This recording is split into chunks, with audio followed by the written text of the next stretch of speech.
ሀውቲ በእስራኤል ላይ አሁንም ስጋቱን መቀጠሉን በድጋሚ እያሳየ ነው። በቡድኑ ከየመን የተወነጨፉ ሚሳኤሎችን አከሸፍኩ ያለው የእስራኤል ጦር ስብርባሪው በሰሜናዊ የእስራኤል ክፍል የሚገኝ አንድ መዋዕለ ሕፃናት ጣራ ሰብሮ በመግባት ጉዳት መድረሱን ማስታውቋል። ጥቃቱ በተፈጸመበት ወቅትም ተማሪዎች በትምህርት ቤቱ ቅጥር ግቢ ውስጥ አለመኖራቸውን ተከትሎ ምንም አይነት ሰብአዊ ጉዳት ሳይመዘገብ ቀርቷል ብሏል የጦር ኃይሉ። በሰሜናዊ እስራኤል በአውራ ጎዳናዎችና መኖሪያ ሕንፃዎች ላይ የአደጋ ጊዜ ደውሎች ያለማቋረጥ ሲሰሙም በተቀረጹ ተንቀሳቃሽ ምስሎች ተደምጠዋል። በቀጣይነት ያንዣበበውን የሀውቲ ስጋት ተከትሎም በሺዎች የሚቆጠሩ ዜጎች በማዕከላዊና ሰሜናዊ እስራኤል ባሉ ደህንነታቸው የተጠበቁ ስፍራዎች ላይ ለመጠለል ሲጣደፉም ታይተዋል። በየመን የመሸገው ሀውቲ በእስራኤል ግዛት ላይ የተኮሰው ሃይፐርሶኒክ ሚሳኤል በእስራኤል ጦር የአየር መቃወሚያ ስርዓት ተመቶ ቢከሽፍም ጥቃቱ ሀውቲ በቀይ ባህር ላይ በሚተላለፉ የንግድ መርከቦች ላይ ከሚያደርሰው ያልታሰበ አደጋ ባሻገር አሁንም ለእስራኤል ትልቅ ስጋት ሆኖ መቀጠሉን ያሳየበት ነው ተብሏል። በእስራኤል ከተሞች ላይ ሽብር የነዛው የሀውቲ ሚሳኤል ጥቃት በእስራኤል ጦር እንደከሸፈ ቢነገርም በዋና ከተማ ቴል አቪቭ ትላልቅ ፍንዳታዎች እንደተሰሙ የሚወጡ መረጃዎች እየጠቆሙ ነው። በእስራኤል ወደ ቤን ጉሪዮን ዓለም አቀፍ አየር ማረፊያ ሲያመሩ የነበሩ አውሮፕላኖችም የማረፍ ተግባራቸውን ለማዘግየት እንደተገደዱም ታውቋል። የእስራኤል ጦር ኃይል በሰሜናዊ እስራኤል ክፍል የሚገኙ የማህበረሰብ ክፍሎች በቀጣይም ከጦር ኃይሉ የሚተላለፉ ትዕዛዞችን በአንክሮ እንዲከታተሉም ጥብቅ መልእክት አስተላልፏል። በእስራኤል ግዛት ላይ የተፈጸመው የዛሬው የሀውቲ ሚሳኤል ጥቃት አሜሪካ በየመን ጠንካራ የሀውቲ ወታደራዊ ይዞታዎችና አባላት ላይ እየወሰደች ላለችው ድብደባ የተሰጠ አጸፋ ስለመሆኑም እየተሰማ ነው። እስራኤልም በጋዛ ዌስት ባንክ እንዲሁም በሀውቲ ኃይሎች ላይ ተከታታይ የአየር ድብደባዎችን እያካሄደች የቀጠለች ሲሆን የሶሪያ መንግስት መለስተኛ ቁጥር ያላቸው የድሮዝ ማህበረሰብ አባላትን ለመጠበቅ በቂ ጥረት እያደረገ አይደለም በሚል በደማስቆ የቤተ መንግስት አካባቢን በአየር ደብድባለች። የእስራኤልና አሜሪካ ጥቃትም ሆነ የሀውቲ ያጸፋ እርምጃ በመካከለኛው ምስራቅ ቀጠና ተቀዛቅዞ የቆየውን ውጥረት በአዲስ መልኩ እያገረሸው ስለመምጣቱም እየተዘገበ ይገኛል። እስራኤል በታሪኳ አይታው በማታውቀው ከባድ ሰደድ እሳት እየተለበለበች ባለችበት በዚህ ወቅትም የሀውቲ ጥቃት ሌላው ራስ ምታት ሆኖባታል። ሀውቲ እስራኤል በጋዛ ላይ ያስተላለፈችውን የምግብ እርዳታ አቅርቦት እገዳ ካላነሳችና ዋሽንግተንም ከጥቃቷ ካልተቆጠበች ያጸፋ የአየር ጥቃቱን እንደሚቀጥልም ዝተዋል። እስራኤል በአንጻሩ ቢያንስ 13 ሰዎች እንደተጎዱበት የተነገረለትን ሰደድ እሳት ለመቆጣጠር የሚደረገውን ጥረት ለማገዝ የአስቸኳይ ጊዜ አዋጅ ያወጀች ሲሆን በተመሳሳይ መልኩ የሀውቲን ቀጣይ ጥቃቶች ለመመከትም የጦር ኃይሏ በተጠንቀቅ ላይ እንዲቆም ማዛለች። ይህ በእንዲህ እንዳለ የእስራኤል ጦር ኃይል ኃላፊ ሌተናል ጀነራል ኢያል ዛሚር የፍልስጤም ንጹሐን ዜጎች በረሃብ አለንጋ እንዲገረፉ አንፈልግም ሲሉ ተደምጠዋል። ምንም እንኳን ከ2 ሚሊዮን በላይ ከሚሆኑት የጋዛ ነዋሪዎች ውስጥ አብዛኞቹ በእርዳታ ላይ የተንጠለጠሉ ቢሆንም እስራኤል ምንም አይነት ሰብአዊ ድጋፍም ሆነ የእርዳታ አቅርቦቶች ወደ ጋዛ እንዳይገቡ ካገደች 2 ወራት ደፍነዋል። ጦርነቱ ከተጀመረበት ወቅት አንስቶም በጋዛ ሰርጥ ረጅሙ የእርዳታ አቀባን ያለው የተባበሩት መንግስታት ድርጅት በርካታ የጋዛ ዜጎች በአስከፊ የረሃብ ቀውስ ውስጥ መሆናቸውን በማስታወቅ የእስራኤልን ድርጊት እየኮነነ ቀጥሏል። እስራኤል ሐማስ የምግብ የነዳጅና ሌሎች አስፈላጊ ግብዓቶች ስርጭትን ወሳኝ የፋይናንስ ምንጭ አድርጎ እየተጠቀመበት ነው በሚል ነበር እርዳታ ወደ ጋዛ እንዳይገባ ያገደችው። የጦር ኃላፊውም የምግብ ድጋፍ ስርጭቱን የእስራኤል ጦርም ሆነ ሐማስ ሊቆጣጠር አይገባም፣ ዓለም አቀፍ ረድኤት ተቋማት በገለልተኛነት ሂደቱን እያከናውኑ ሲሉ ሐሳባቸውን ሰንዝረዋል። ይሁንና በዛሬው ዕለት 2 ወሩን የደፈነው የእስራኤል ዕቀባ በጋዛ ከባድ ሰብአዊ ቀውስ ያስከተለ የቀጠለ ሲሆን እገዳው እንዲነሳ ተመድን ጨምሮ በርካታ ሀገራት ጫና እያደረጉ ይገኛሉ።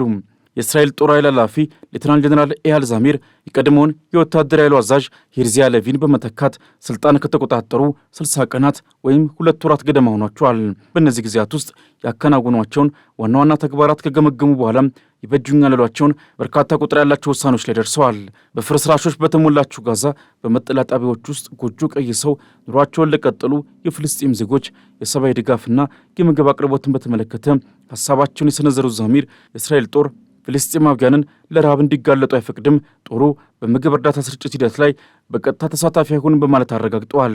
ከእስራኤል ጦር ባሻገርም ሐማስ የምግብ እርዳታ ማከፋፈልና ማሰራጨት ተግባርን እንዲቆጣጠር አንፈቅድም ብለዋል። ገለልተኛ የዓለም አቀፉ ማህበረሰብ አባላትና የግል ተቋማት በጋዛ ምግብ ማሰራጨት እንዳለባቸው ያሳወቁት የጦር አዛዡ በዚህም ምርጫውን ለዓለም ዋነኞቹ የፖለቲካ ተዋንያን መተው እንደሚገባም አምናለሁ ብለዋል። እስራኤል ከጦርነቱ የምትሻው ጉዳይ ላይ ከፍተኛ ክርክሮች እየተነሱ ባለበት በአሁኑ ወቅትም የጦር አዛዡ ከጠቅላይ ሚኒስትር ቤንያሚን ኔታንያሁ የተለያዩ አቋም እያንጸባረቁ ይገኛሉ። በፈረንጆቹ አቆጣጠር በ1980ዎቹ አጋማሽ ላይ ተከስቶ በነበረው የእስራኤልና ሊባኖስ ጦርነት ላይ ወታደር ሆኖ በመዋጋት የእስራኤል ወታደራዊ ኃይልን የተቀላቀሉት የ59 ዓመቱ የቀድሞው የእስራኤል መከላከያ ሚኒስትር የአሁኑ የጦር አዛዡ ጀኔራል ኢያል ዛሚር በሐማስ እጅ ያሉ ታጋቾችን ማስለቀቅ ቀዳሚ የእስራኤል ዓላማ እንደሆነ ያምናሉ። በመቀጠልም ቡድኑ ላይ መጠነ ሰፊ ዘመቻ በመክፈት ከተቻለ ህልውናውን ማክሰም ካልሆነ እንቅስቃሴውን ማዳከም የሚለው ግብ በተከታይነት የተያዘ እንደሆነም ይገልጻሉ። በአንጻሩ ጠቅላይ ሚኒስትር ኔታንያሁ ሐማስን ማሸነፍ በቀዳሚነት የያዙት ዓላማ ሲሆን ከዚያም እስራኤላውያን ታጋቾች ከሐማስ እጅ አስለቅቆ ወደ ቤተሰቦቻቸው መመለስ ይከተላል። 59 የሚደርሱ ታጋቾች በሐማስ እጅ እንዳሉ የሚታመን ሲሆን ምንም እንኳን እስካሁን ፍሬያማ ውጤት ቢያስገኙም ከእስራኤል ጋር እየተደረጉ ባሉ የድርድር ሂደቶች ላይ ሐማስ የታጋቾችን ጉዳይ በዋናነት የመደራደሪያ አጀንዳ አድርጎ እየጠቀምበትም ይገኛል።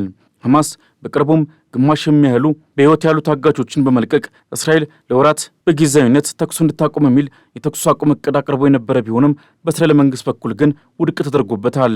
እስራኤል እቅዱ ቡድኑ በድጋሚ ራሱን የሚያደራጅበትንና ራሷ ላይ የተደራጀ ጥቃት የሚከፍትበትን ሰፊ ጊዜና ድል የሚሰጥ ይሆናል ስትል ነበር ዘላቂ ስምምነት ላይ እንዲደረስ በመዛኙ መለሳለስ የታየበትን አስተያየት በመሰንዘር ሐሳቡን ውድቅ ያደረገችው። ታጋቾችን በተመለከተ የጠቅላይ ሚኒስትሩንና የመንግስታቸውን አቋም ተከትሎ በእስራኤል መንግስት በኩል ታጋቾችን ለመመለስ ቁርጠኛ የሆነ እቅድም ሆነ ተግባራዊ እየተደረገ ያለ ተጨባጭ ጥረት የለም በሚል የታጋች ቤተሰቦች ፎረም በኔታንያሁና አስተዳደራቸው ላይ ተቃውሞ እያሰማ ያለው በዚሁ ምክንያት ነው።